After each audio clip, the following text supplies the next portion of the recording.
family of a Spanish Fork man killed in a suspected drunk driving crash is mourning his death. News specialist Shelby Lofton talked exclusively to Jason Hughes' 5 children and his family.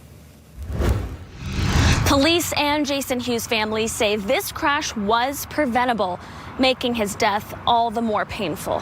An 11-year-old boy, Traxton, a 9-year-old girl, Oakley. Sunday was a painful Mother's Day for Brandy Hughes and her 5 children. It's hard to think about how young my kids are. Her kids hold on to her tightly.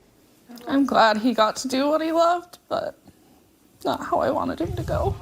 They just lost their father. I got a call that he had been in a motorcycle accident. Not pulling out in front of people and not being impaired while you're driving would have avoided this accident altogether. Police say Daniel Foster pulled out in front of 32-year-old Jason Hughes, who had the right-of-way. Somebody had cut him off, and he didn't have time to stop. Foster was arrested for driving under the influence. .217, which is more than 4 times the legal limit. Hughes was seriously injured on the scene and didn't make it. I want them to always know that he was a hard worker.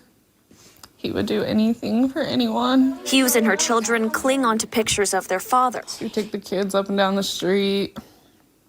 Date nights were always on the bike. And relive memories of Goose, Jason's nickname inspired by Top Gun. I actually tried to plan a birthday party for him one time, and I told all of his friends that I was Jason's wife, and none of them knew who it was.